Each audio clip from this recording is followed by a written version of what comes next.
Mm. Good evening, believers. How are we doing today? This is Love Coach Dasha coming to you today for the Healing Hour Live. Now, if you've never been with me before, you don't know what it is that I do here.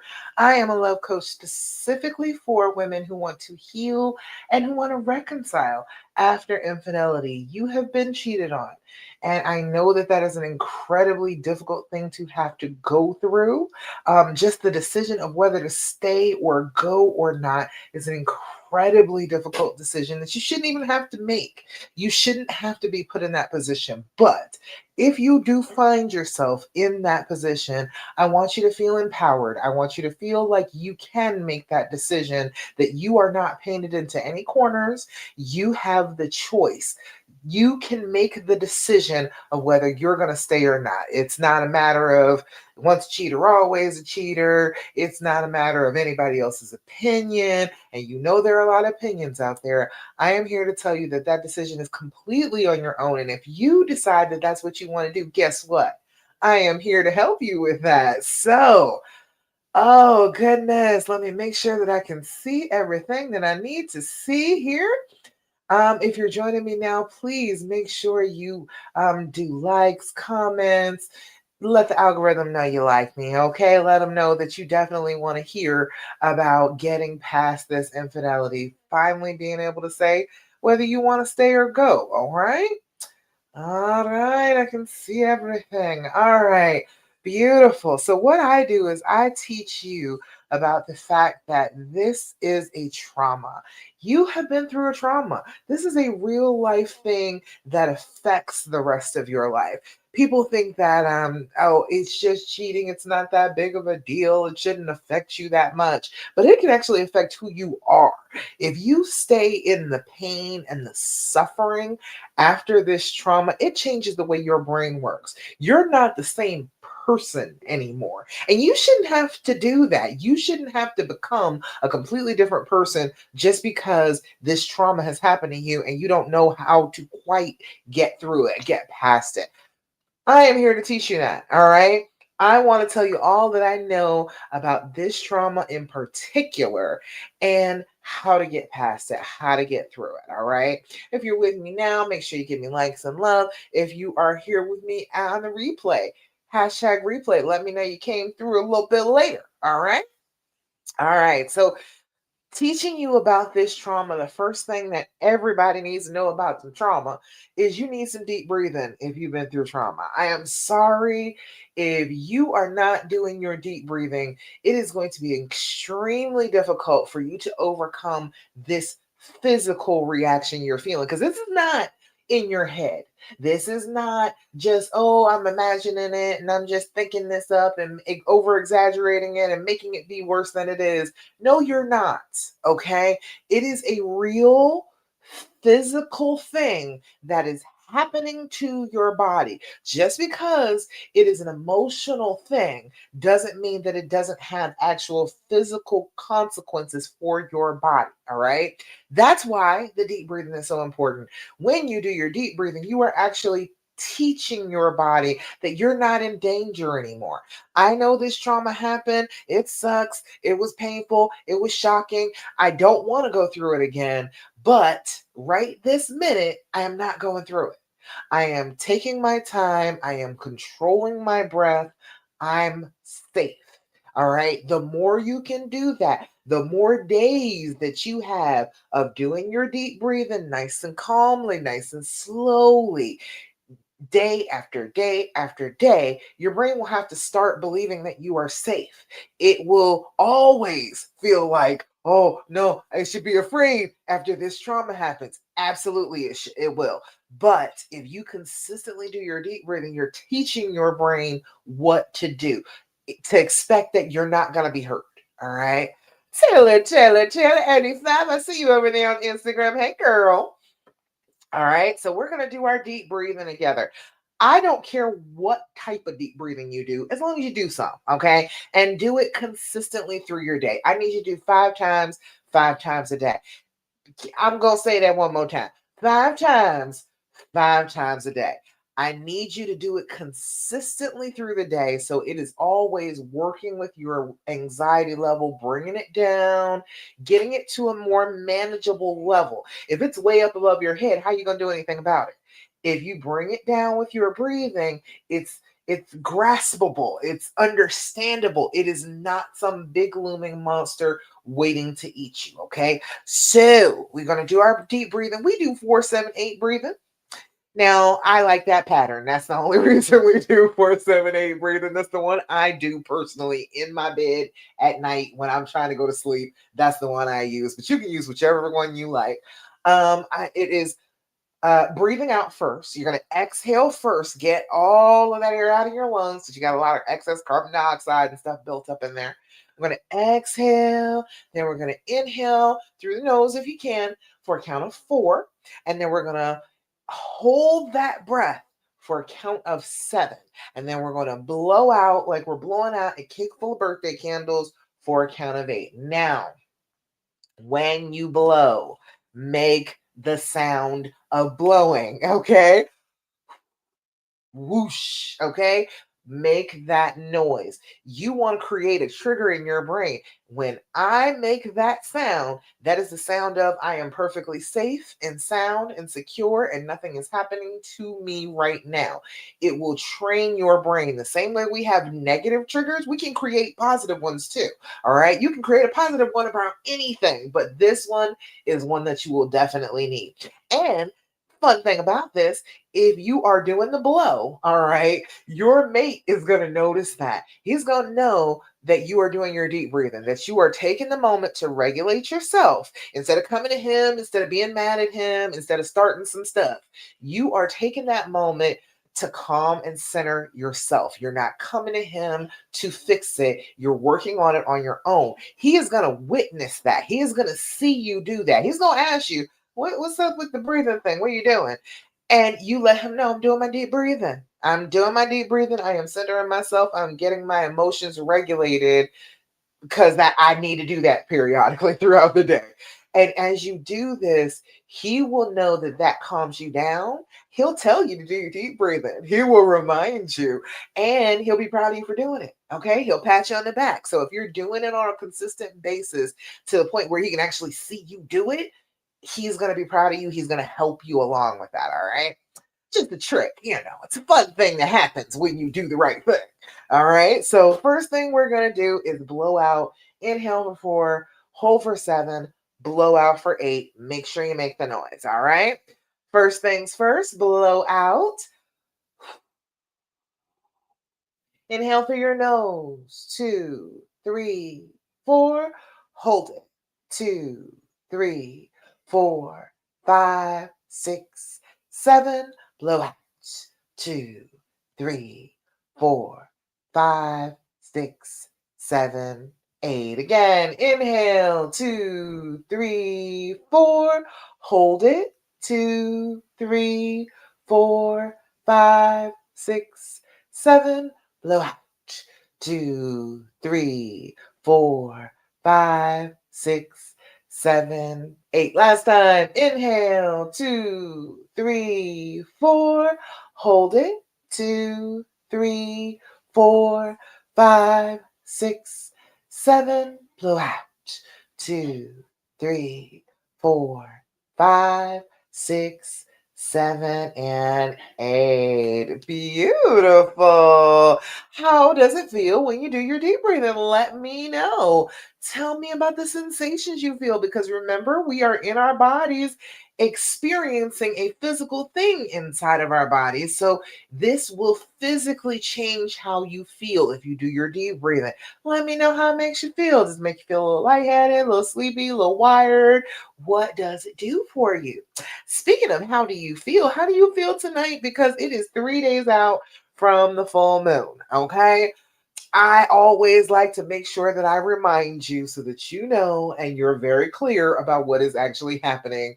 The full moon is messing with you, okay? If you're feeling it right now, if you're just like, ooh, I want to say the thing to him, I'm so mad, you're rehearsing arguments inside your head, you got all these questions and all of these things that you could just say, it's the moon, okay? I want you to just sit with it, okay? Take your journal, write it down, keep it with you. And next week, this time, if it's still important, if you still look back and be like, yes, this is still an issue, then bring it up. If you look back and you were like, oh, I was mad as hell, the moon had me going, you will know, you'll have proof that the moon was messing with you. Okay. So just so you know, we're 3 days out.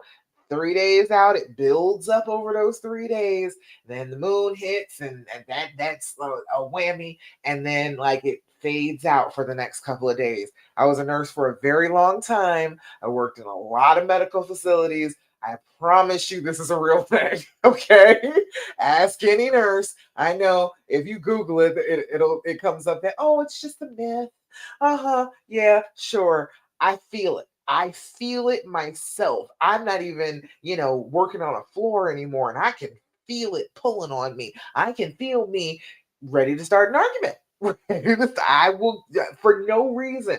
I'll be happy as a clam. And then all of a sudden, I want to argue. I'm mad now. I got something to say for no reason. All right. So when I think back on it like a week later, I'll be like, what was that? If I don't write it down, if I don't journal about it, it'll be completely gone next week. I won't remember at all why I felt like that. All right. Just so you know. All right. The next thing that we're working on, if we're dealing with this as a real trauma, is doing your journaling. Have you been doing your journaling? Tell. You know about doing your journaling. You've been doing your journaling. I bet you have. All right. If you have not been doing your journaling, you need to sit down and start working on that on a regular basis. Okay. I need you to do this first thing in the morning, last thing before you go to bed. 5 minutes. All right. I'm not asking you to write a book. I am not asking you to recount your entire life story. I am saying take 5 minutes, do a little self care, sit with your feelings, think about things that happened during the day, think about how you handle things, think about, oh, maybe I could have handled that a little bit better. Think about it. Let it absorb into you. Remember what is going on. And then at night, when you're getting ready to do this, pour out everything from the day, everything that's unsolved, everything that's still making you itch, everything that you need to worry about tomorrow. Tell your brain, hey, I'm writing this down. You be working on it while I'm asleep. All right. I gotta rest. I gotta go to sleep. You know what I'm saying? The brain has to rest. However, subconscious, you be working on this while I'm sleeping. Most of the time, you'll wake up to an answer. Most of the time, you'll wake up and it'll be much clearer, or throughout the day, all of a sudden, it'll pop into your head and you'll be like, oh, I know what the answer is now. You stressing over stuff doesn't fix it. It just doesn't. Write it down. If it's still important later, you know you got something real. You know you got something that you can work on. If you come back to it later and you're like, oh, this wasn't that big a deal. I wasn't that stressed about that. You know, and you can let it go. Okay. All right, so your journaling, you need your date, your time, your level of anxiety. Your date and time are going to tell you information uh, about this as a scientific endeavor. We are endeavoring to learn the most about ourselves. So if we are constantly journaling, constantly writing things down in that book and writing down the dates and the times that they happen, when we do that, we can come back and look, and you can know every night, every Thursday, 9:19 p.m. on the dot, you are going to feel some kind of way. You will know that because you'll have been writing it down week after week, and you will read back over it and say, hey, this keeps happening. You'll know what the triggers are. They won't be able to hide from you. They won't be able to clobber you over the head later on because you'll have written down exactly what happens when you're triggered, and you'll be able to take that information and change how you're feeling. Okay. So we need to work on that date, time, level of anxiety. Level of anxiety is 0 to 10. You've all heard me say this before. 0 is no anxiety at all. All is right with the world. Everything is beautiful. Everything is in its place. Now, write that down. Okay. If you are experiencing a 0, if you are experiencing where you are feeling like all is right with the world, please For the love of Pete, write that down. Because if you don't do that, you're not going to remember that you felt like that later. If you do that and then you feel bad later on that night, you're going to forget all about feeling great earlier in the day. So write it down so that you can't forget about it, so that your brain can't convince you that everything is bad and nothing ever good happens to us. You won't fall for the lie. You won't be able to fall into that trap that your brain is going to set for you a little later. Okay. Um, 10. 10 is as big as it can get, okay? 10 is a complete loss of control. 10 is I want to rip my hair out, tear my clothes off, run screaming down the street naked. When the police get called, that's a 10.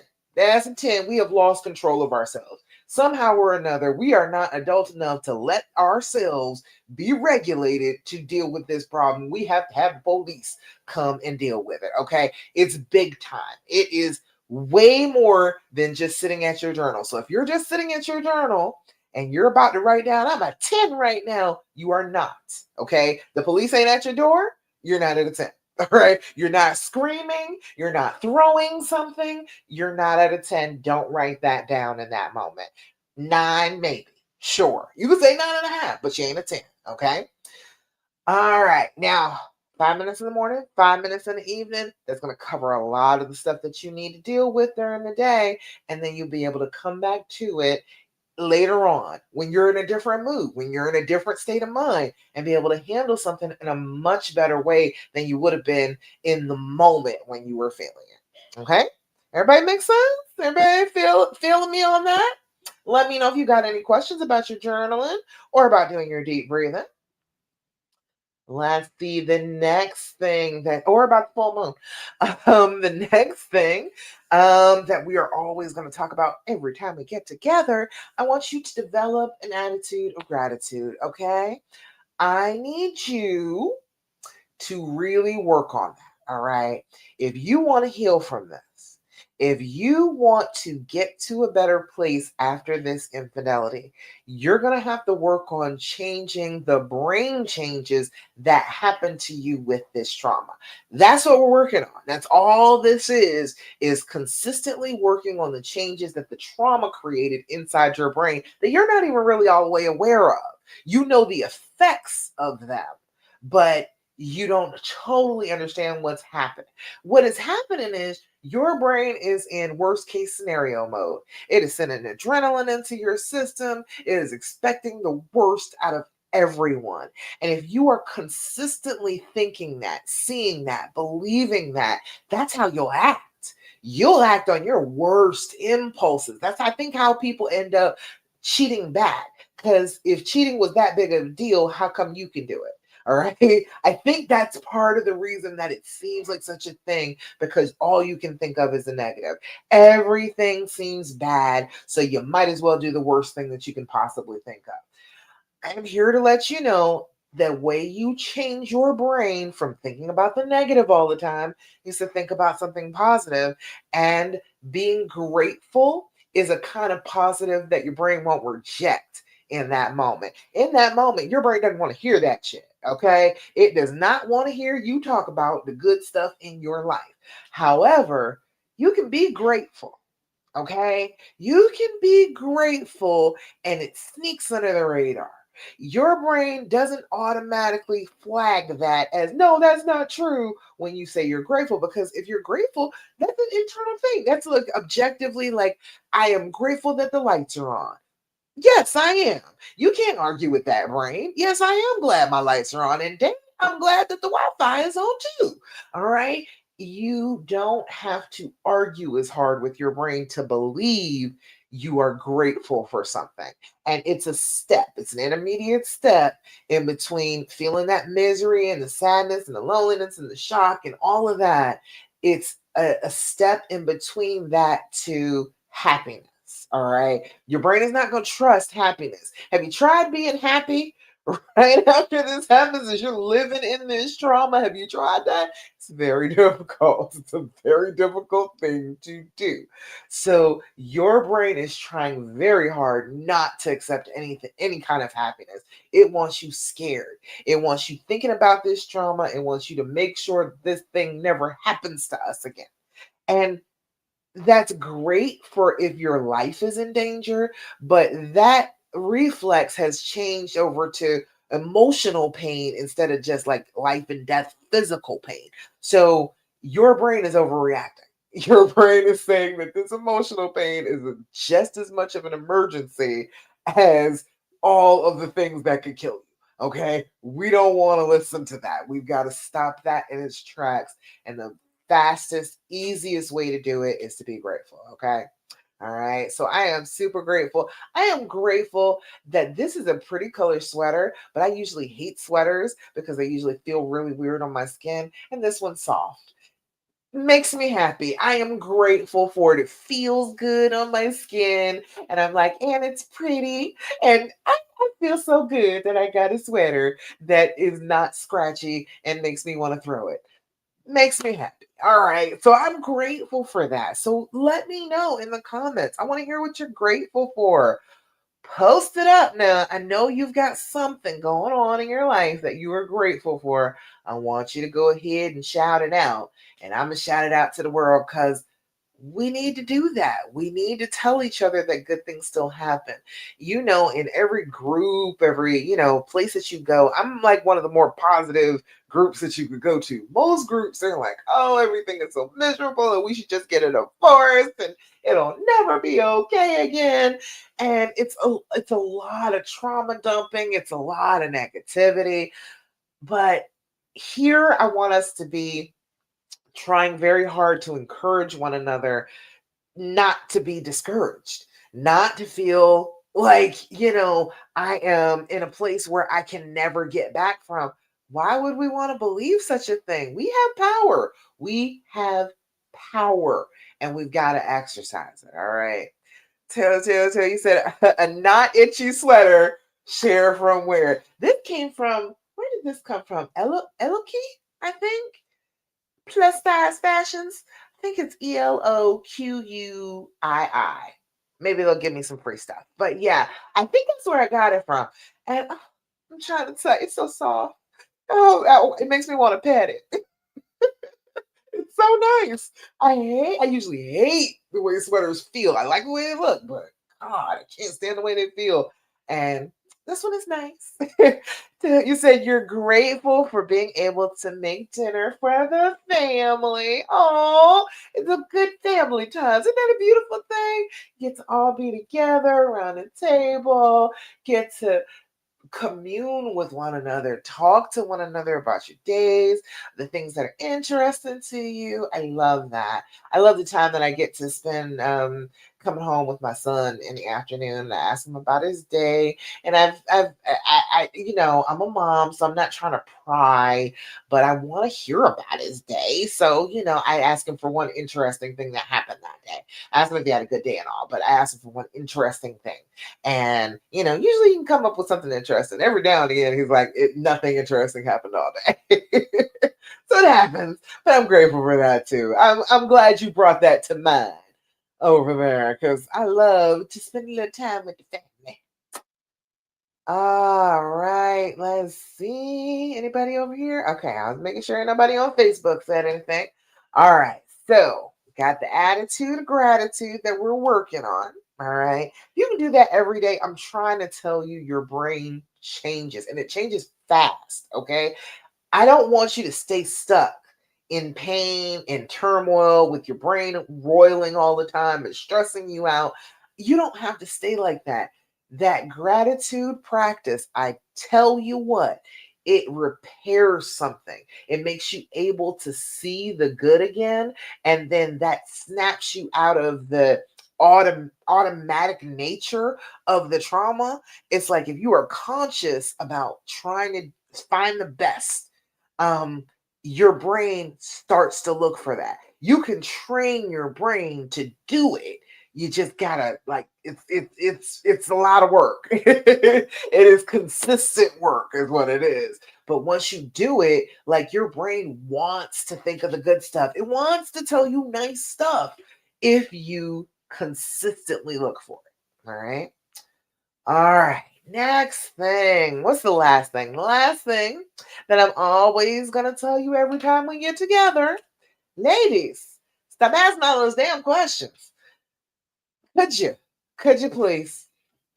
Have you received an answer that was satisfactory yet? Have you received an answer that was like, this is the answer that unlocks all of my healing? Have you come across that yet? Let me know in the comments. Have you done that? Because I didn't come across it. I asked all the questions. I am a Gemini. I got a real quick brain. All right. I came up with a ton of questions. Not one of them helped me. The answers to none of them helped me. Okay. I want to know if you have felt like, okay, I am completely at peace now that I have these answers. All right. Tell. You said lucky girl syndrome is true. Exactly. That's what you focused your brain on. You told it what to do. It is like an employee. Okay. It is just going along doing its job. That's all it's doing. It does not care about the circumstances until the boss comes along and be like, what are you doing? Wait a minute. No, don't do that. It's going to continue to just do its job. So you've got to be aware of what your brain is doing. And if it's constantly in that negative flow, you will only see negative. That's the only thing you'll be able to conquer, like compute in your brain is, oh, it's bad. Everything is terrible. But if you start thinking, I'm a lucky girl, things go well for me. My life is so happy, and people just love to be around me because I'm so wonderful. You start telling yourself that, your brain starts trying to make that true. Okay? Whatever you tell your brain, it'll try and make it true. Christina, you said, I am grateful that every day he shows me he is a better person and he will make sure we are okay. I'm about to cry. I love it. I know it. I feel like that too. That's the way me and mine are right now. He's just better and better every damn year. Like all of the little things that used to trip him up. He's got bipolar disorder. He's completely unmedicated. He recognizes it now. He recognizes, like, ooh, I'm feeling a little off. I might need to settle myself down. I might need to do something a little bit different. Ooh, speaking of, I had a wonderful idea and I want to talk to y'all about that. If you happen to be like me, I need a little bit of input about something I've been thinking about. A lot of women that I've come across share the fact that their mate has bipolar disorder too. And I know that hypersexuality is definitely a symptom of that. And so a ton of these women, I mean, is they've cheated. Their mates have cheated and they have bipolar disorder. So I'm thinking about creating a resource just for that, just for healing with a mate that you know has a known mental disorder. So if you are within the sound of my voice, let me know if that is something that you would need some help with. Would that be helpful to you?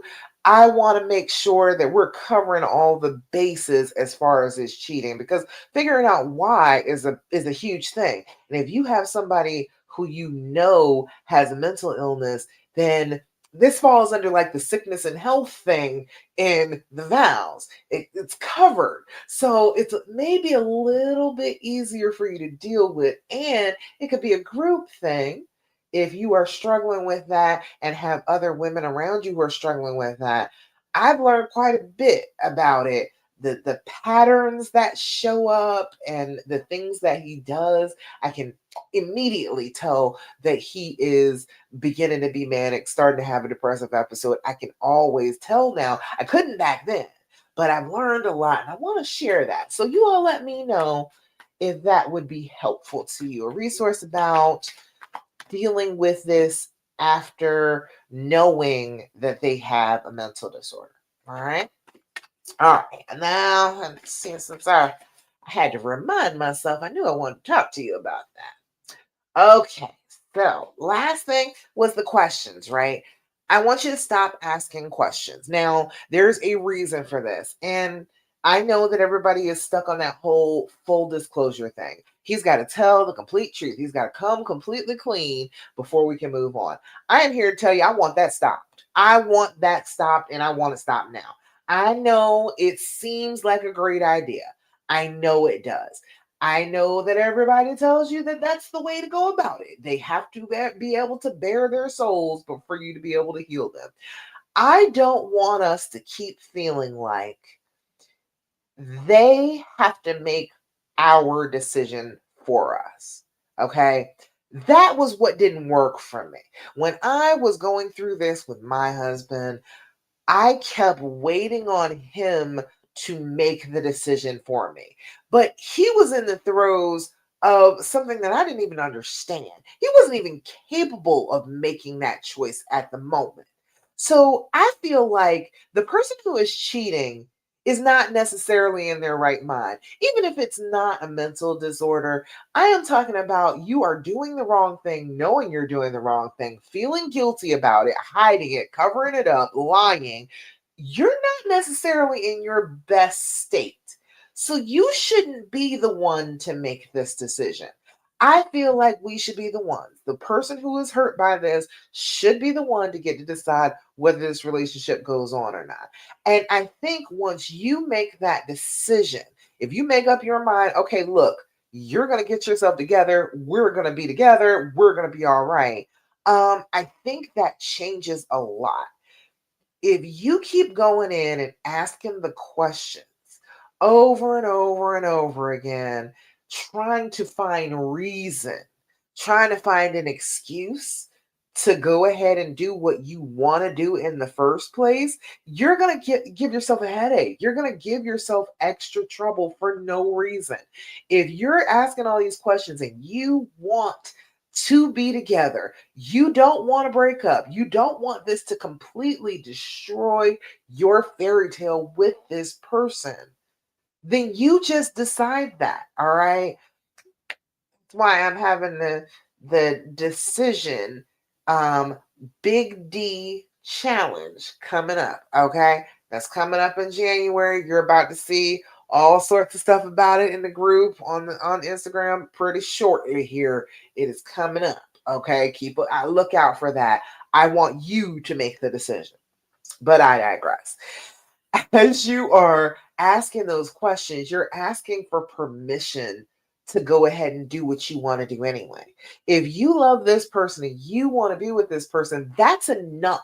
You don't have to get anything from them. You don't have to get any explanations. You don't have to get a whole bunch of answers to questions. It comes down to what you want because you are the main character here. Okay. The decisions that propel this story, they're your decisions. It's not their decision to make. So asking a whole bunch of questions does nothing for whether I want to stay or whether I want to go. It doesn't do anything for that. If you want to stay, you just want to stay. And you just got to come to grips with that. You got to settle yourself down and just admit that you want to stay and let that be the truth. And then follow through on your truth. That's what you got to do. Okay. Asking all these questions does nothing. It does absolutely nothing. And I'll tell you, there are clearer answers on the other side of the trauma. If you are traumatized, your brain ain't even functioning right. Okay. You are at the point where your brain is doing things that you don't even want it to do. You're not completely in control. You don't need all that information with a faulty brain, with a brain that is doing something completely opposite than, loving and caring and wanting to be together. All right. It's doing the complete opposite of that. You're not going to be able to accept any of that information. You're not going to let it stick. You'll be asking the same questions over and over again. There's a whole bunch of reasons, but I need you to trust me. Stop asking all those damn questions. Okay. Now, that being said, this is a trauma response and it is a physical thing that is happening to you. When you want to ask all those questions, that's a physical thing. Your brain has changed. Your brain has said, I need all the information about the danger. He is a threat. I must find out all the information. Okay, you're doing that, but you're doing that with somebody you don't trust. So you kind of got to take that with a grain of salt, huh? Either way, your brain is doing this on autopilot. One of the fastest ways to interrupt this trauma cycle that you're in is to stop asking the questions, is to not let your brain do this automatic thing that it wants to do. Because when you do that, you are interrupting that trauma cycle and you're teaching your brain that no, this is not the threat. This is the person that I love. This is not the person I want to be afraid of. That's not cool. Cut it out. And your brain will listen to you if you consistently tell it something. Okay. Now, that being said, if you've got to ask a question, if your brain is itching, which it will because it is a physical sensation, like I've got to ask a question, do these instead. This is the and THEAND, the and from the good people at the Skin Deep. And this is the Healing Edition deck. These are way better questions than the questions you want to ask. You want to ask questions about where they were, what they did, how they felt, what they said. You don't need to know any of that. That is not helpful to you at all. You don't need to feed your brain any of that information. It will just use it against you. But these healing questions, these are a little bit different. This is stuff that connects you, things that you really want to know about the relationship, but you're not thinking about right now because you're mad. Okay? Try these out. I'll give you a couple. What do you love to do with me that I may not be aware of? Isn't that a good thing? Wouldn't you like to know what he loves doing with you, but you just don't know about? I would like to know that. I'm going to ask my husband that one later. What do you love to do with me that I may not be aware of?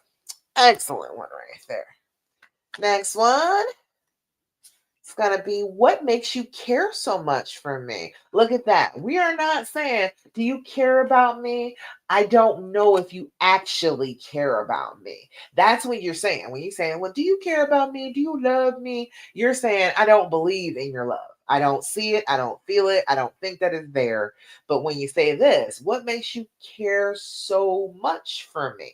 I am assuming your care. And not only that, I am assuming that it's a whole bunch of it. I am feeling that it's a whole bunch of it. And that is a better way to get that question answered. Okay, that's a better question than the question that you want to ask. The question you want to ask is, do you love me? Do you even care about me? That's what you want to ask. But none of that is helpful for the situation. If you ask it this way, you'll probably get the answer that you really need to hear. All right. What makes you care so much for me? And then my husband would say, because I'm weird, he swears I'm an alien. All right. What was the last thing that happened that challenged our trust in one another? He might give you an answer that you're not expecting. He might give you an answer where you weren't the most trustworthy individual in the world. All right. If the police got called, he might not trusted you. All right. So, what was the last thing to happen that challenged our trust in one another? All right.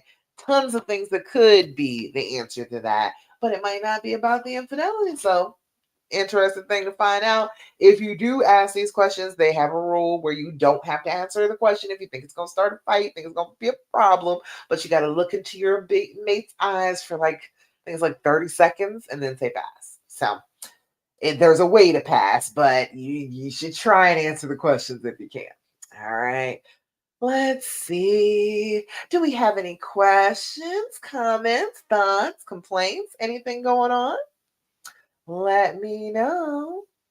Oh, and let me know if you're with me now or you're on the replay. Let me know and message me, as a matter of fact, because I really want to talk to people individually about this. Let me know if you're having problems with intimacy after the infidelity. If you feel like you are having a real problem reconnecting physically with them, that it seems like you pull away, you seem a little disgusted. You just don't feel like it's the same anymore. It's definitely not as much as you would want, not as satisfying as you would want. Like, where are your problems after the infidelity with the actual intimacy and connecting and the sex? Where is the problem for you? All right, let me know, because I'm trying to do something about it. All right, I got way too many people I've been seeing, not in my group. I think we're having sex in my group, but in other groups, it's a ton of people like, oh, it's been months, we're not having face, and I just can't get over it. And I feel dirty, and I can't get out of my head, and I can't stop picturing them, and I don't know how to reconnect. I don't know how to trust them anymore. Like, let me know. Send me a message directly and let me know if that's something that you're having trouble with. And what have you been doing about it? Let me know. All right. Let me see. Any questions? Let me know. I've been talking for quite some time now. So much to talk about. The full moon's here.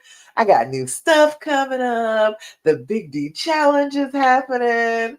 I made it a little provocative sound in the Big D challenge, but this is the fourth year that I think I'm doing it. So I want you all to feel like you've made the decision and you feel good about it. All right. Um, I don't want you to feel like I should be ashamed of the choice that I made. I shouldn't have I shouldn't have made this choice. I shouldn't have had to make this choice. Like there's a lot that stops you from actually choosing to stay and reconcile after infidelity. But it's one of the most empowering choices that you can make. All right. It's a real decision you have to make and follow through on for you to be successful. You have to make up your mind that you're not going to fail at this. You are going to get past this pain and not only that, be happy on the other end of it. So that's why the Big D challenge is here, is to help you like decide with your whole heart to just feel good about it. To just decide that that is what you want and you're not going to be ashamed. You're not going to feel pressured. You're just going to be clear about that and you're going to feel supported about that. So if that sounds like what you've been needing, you definitely need to join me for the Big D challenge. All right. Let's see. All right, let's see. I got all the things that I wanted to ask you about, I think. Let me see. Anything else? Don't see any questions. Anybody got any questions? Anything that you want to talk about, I am here for you.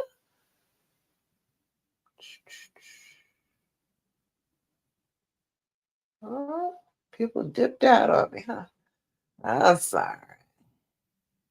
Let's see. Anything? I think it's a lot about the intimacy is a lot of preparation. It's a lot of I was saying the other day on Touchy Tuesday, that's our day. Touchy Tuesday is the day that we are gonna make time for each other. We are gonna do it. It is gonna happen and we don't have to guess. It will go down that day. All right. We're going to spend some time in the bed, cuddled up. We're going to laugh. We're going to eat in the bed. We're going to do all sorts of fun stuff and reconnect on that day. And that's a really important thing that I want you all to start doing. Incorporate that. Pick a day, and that's the day that we are definitely going to be a little bit more intimate with each other, a little bit closer. We're going to have a little bit of fun. We're going to let some walls down. If you schedule it, I know people are a little touchy about the word schedule, about feeling like they have to schedule intimacy. But if you schedule it, you can anticipate it. Your brain will know, oh, that's coming up now. Now, some of the time your brain will go a little haywire and make you feel all anxious about it. That's true too. But if you know consistently, this day, this is when we are expected to have that intimacy with one another, and it is expected, and no questions asked, it's gonna go down. It makes your brain get a little bit more comfortable with the idea. And so then throughout the rest of the week, it's a little bit easier to slip into that, to let your walls down, to let your body be open and willing, and a little bit of vulnerability there to have sex, to have intimacy with each other, if you do this consistently, every week, you know the date, the rest of the week will fall in line a little bit more easily. You won't have to fight so hard against your brain and against your body, too, to be able to loosen up and be able to come together and have that connection with them. Okay. And since I only got a couple minutes left, let me tell you a little bit about my How to Heal and Reconcile After Infidelity resource. I need you to get this. If you don't have it, please make sure you click on a link somewhere. It's in my bio, it is in the pin post in the Love After Cheating group. Go on over there and grab you a copy, okay? This is my dreams formula. This is personal for me. This is exactly what I did. And I had to write it down. I did because I had to remember it. Number one, that was a big deal. I would get to a place where, like, the decision is the first thing, right? The decision, you got to make up your mind. Okay, I had made up my mind. I was feeling very confident about myself, started moving on down. But then after you make such a huge decision, your brain's going to freak out a little bit. And it's going to be like, no, that's scary. You shouldn't do that. And you have to stay firm in that decision. And then you have to fight against that fear with that firmness. So it's like, as I was coming up on the fear was like, no, don't make that choice. And the choice was already made, but the fear will try and convince you that it's not made. Okay. It one thing leads into another. Those first two stages are all about you and getting control over your emotions and your healing.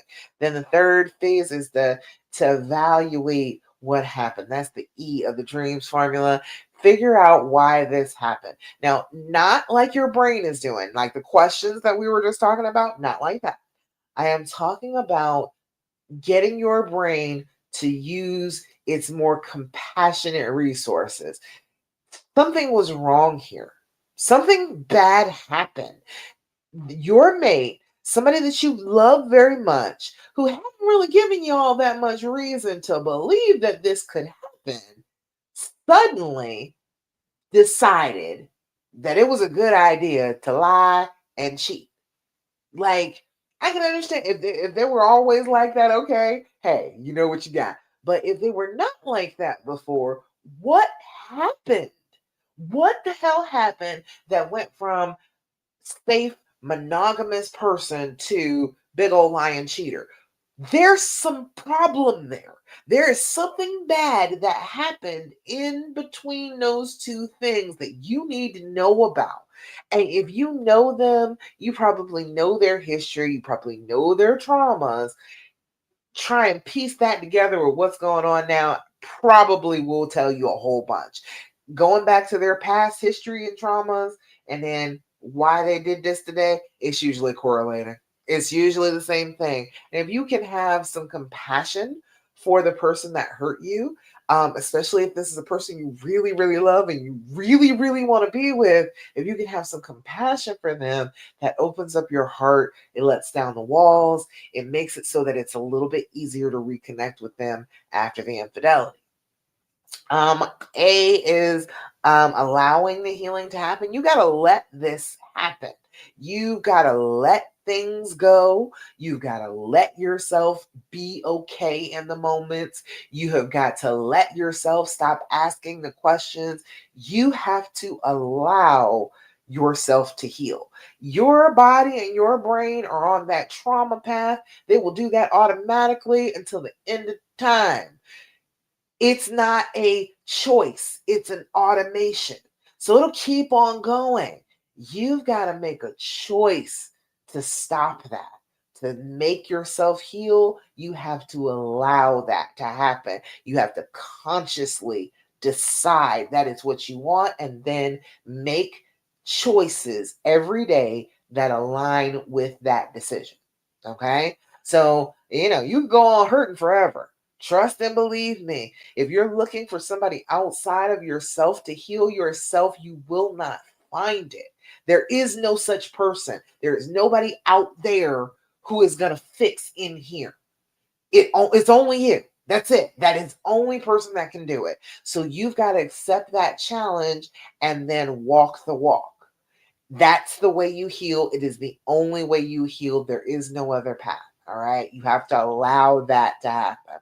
Then managing those future feelings. You can make a lot of decisions, but you can't help the fact that your brain changed when this trauma happened. And so you're going to have some triggers. Okay. I have had triggers. It's 17 years later. I think all of my triggers are pretty much like they're like I can feel like impressions of them sometimes. Like I can remember that, oh yeah, that would have made me really upset before. Like I can really I can tell where they used to be. But a lot of the triggers and stuff are gone now. Maybe a few years ago I still had some, but most of them, most of them are gone. So you can change that, but it takes a while and it takes you understanding that they will happen and then having a plan for what you're going to do when they do happen. If you know that they're going to happen and you got a plan in place, you don't have to think all hard when the trigger is happening. You can just do the thing that you know is going to make you feel better, get you regulated, and get you out of that crisis mode faster. All right. Because that's the thing. Can we get out of it faster? You can have a breakdown, but can we come out of it faster? That's the main thing. All right. The M and then the S. The S is the last thing that you need for your healing on the dreams formula. You need to seek some support. You need to get somebody who gets this and can help you do it. All right. And that is why I am here. That is why I'm here for you right now is I want to be that person for you. I want to guide you down this path. I have been in the dark before. This path, I can see it in the dark. Okay. If you can't see it, I promise you I can. Follow me. I know how to make it better. I know how to get you out of pain. I know how to get you to stop believing the worst of him. I know how to make you feel closer and more intimate with him. I know how to make it stop. All right.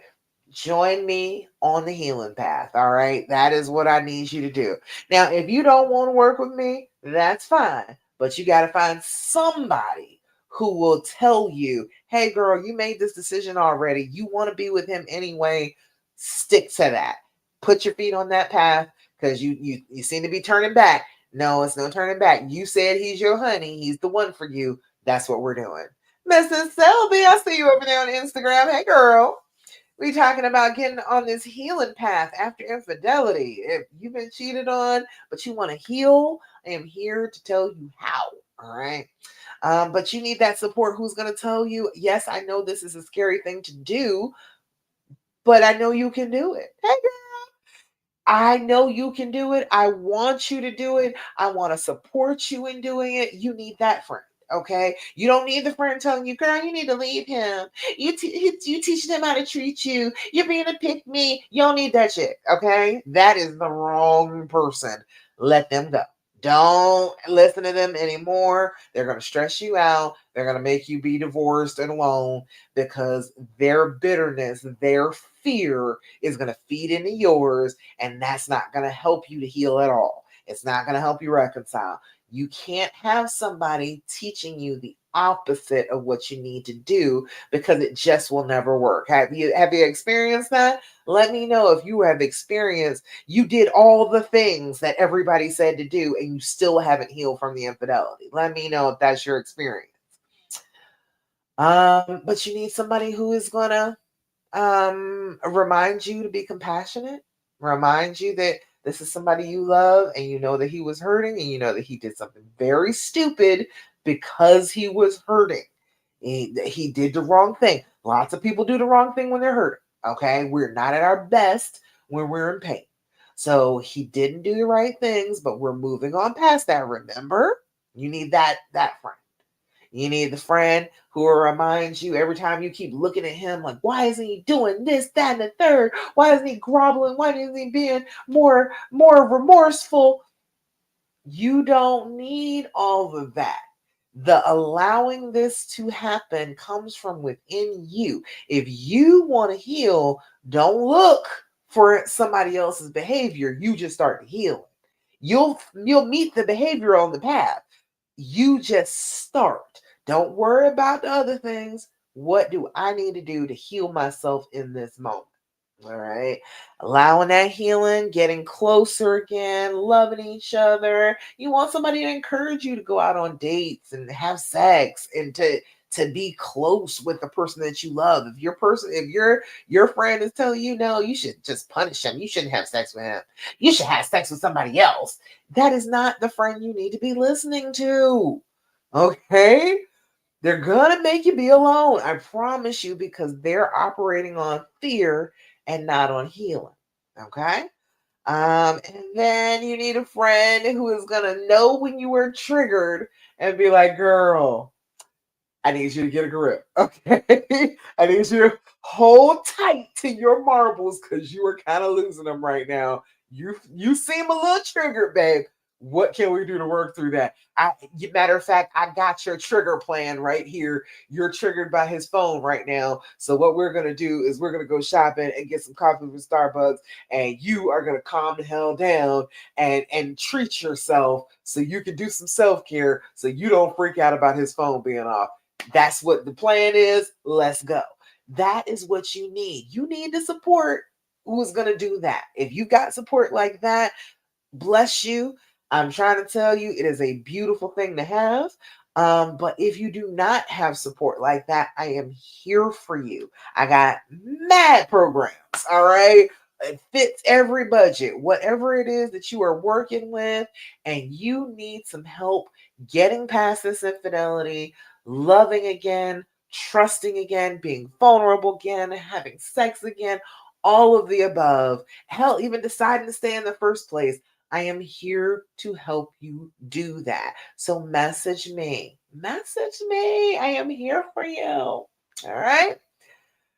All righty, y'all. Let's see. I think we're coming down to the end here. Now, every time we talk, you remember I'm always going to tell you to do your affirmations. If you're not doing the affirmations, your brain, remember how I told you your brain will always say something negative in a trauma? It will say something negative about you too. Okay? It will make you believe the worst things about yourself for no reason. Okay. It will just tell you stuff that's complete lies, and you'll sit there and believe it because you're traumatized and your brain is telling you something. You're like, oh, it must be right if my brain is saying it. Don't assume that. All right. Let's not assume that our brains know what they're talking about. A good deal of the time, they do not. So, we've got to be the boss. We've got to be in charge of our brains. We've got to be in charge of how we feel about ourselves. So if you are consistently in control of that, your brain can't convince you that you are less than what you actually are, which is a queen, a goddess, the main character. That is who you actually are. I know that this trauma has blinded you to it. I know that you feel like you're lost in the woods and your fairy tale is just absolutely over. I am here to tell you that is a lie. That is just your trauma monster stomping around in your brain trying to make you feel like your happy ending will never come. It is a lie. It is not true. You make this decision. You decide, and you get to decide how you feel about yourself. All right? So, we're going to do our affirmation. Now, remember how you do your affirmations. Look yourself in the eye and say it like you mean it. Say it like it is your best friend. You want to believe this. Say it like you need to remember this. Okay. I want you to take it seriously, take it to heart, and say it with that authority so that your brain, every time you think of it, will remind you that she really sounded like she meant that. She really meant how wonderful she was. All right, I guess I got to believe it. And then your brain will start falling in line with what you tell it to do as the boss, as the main character. All right, so today, this one says, today I will express myself. Today I will express my feelings openly and honestly by writing them down and reading them aloud. That's a great one. See, I'm always telling you about journaling. I need you to do that. Today, I will express myself. Today, I will express my feelings openly and honestly by writing them down and reading them aloud. That's beautiful. I love that. Express yourself, girl. If you're writing it down in your journal, and you can say it aloud, but not to them. Okay. If you're trying to repair the relationship, coming to them with all the feelings and the comments and the anger and the pain, kind of sets you back. If you can just go ahead, write down your thoughts, go sit under this almost full moon. Matter of fact, I'm gonna do that in a little bit too. I promise you, I'm gonna sit out under the moon and just look at her glory for a little bit tonight as a little bit of self care for myself. So go out, sit under the moon, tell it to the moon. Tell it to her. Write down the stuff in the book and then tell her. And I promise you, you'll feel a little bit better. It's a ritual of letting go, expressing those feelings, because every feeling is valid, but not every feeling is correct. And you don't need to unpack and live in your feelings. Go ahead, write them down, experience them, say them aloud to the moon, and let them go, because your body is wired for emotions for information's sake. If you're consistently holding on to a negative emotion, you are going to put yourself in a place where you're blinded to other things because you won't let good information in. You won't let other emotions into your sphere, so you're pushing away information. Okay? I need you to don't unpack and live in the misery. All right. Express yourself, but then move on. All right.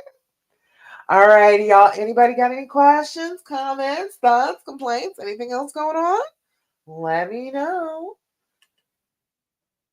Well, if there is not, I must say, of course, like I tell you every week, I love you.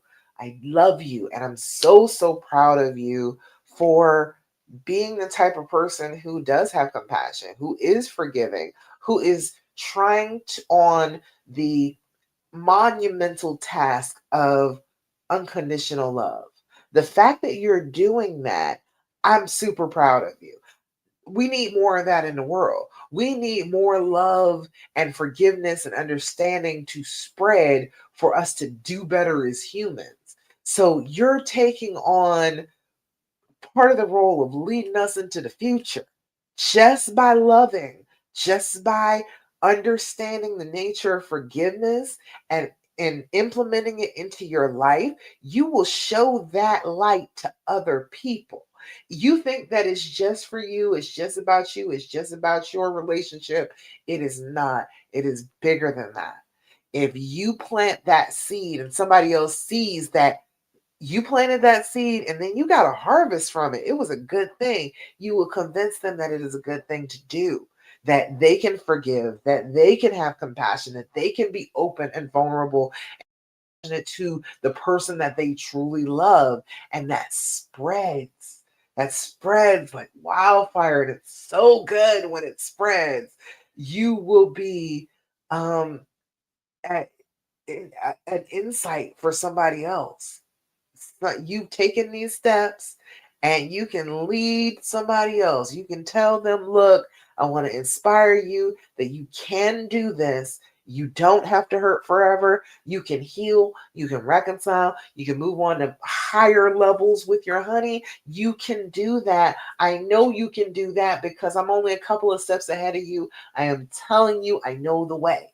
As you do that, you let other people follow you. And that's the best thing about this is you get to be an inspiration for the pain that you suffered. You get to be an inspiration, not just to like one woman. You're probably going to inspire a whole lot of them. It is overwhelming and miraculous to me that my pain created the dreams formula, created a healing path for thousands of women. Thousands of women were just like me and were like, I still love this person. I really want to work things out with them. I got to be an inspiration for the cost of my pain, for the cost of me being sad for a few years in our relationship. I get to inspire thousands. Huh, amazing, wonderful. And I'm so proud of you for taking that on into your life, into your heart, and wanting to be that inspiration, wanting to be that light for the next woman, and not feeling ashamed of what you want. following through with it, getting yourself into alignment with what you actually want and following through with it. I think that's a miraculous type of woman. I think that you are incredible for doing it. And I just want to give you all my love. So if you have questions about any of my programs, if you have insight about a program about dealing with the infidelity and a mental illness, or if you have some insight or some questions or some issues about intimacy, those three things I definitely want to hear from you. So message me, send me a message, DM, message on Love Coach Dasha Facebook page. Definitely message me personally. I will get back to you personally, because I want to hear about those things, and I'm creating programs left and right for 2025 so we can heal. We can finally be okay. All right. You shouldn't have to spend any more time in pain. No more years of this. Okay. By the end of 2025, you should feel good. You should feel happy. You should feel satisfied. You should feel like you've got the love back. You should feel like you have compassion. You should feel like you're getting sex on a regular basis and it's good. Like by the end of 2025, I want this to be a completely different life for you. All right. You said I needed TikTok. Ain't they about to get rid of TikTok? I got a TikTok. I'm Love Coach Dasha on TikTok too.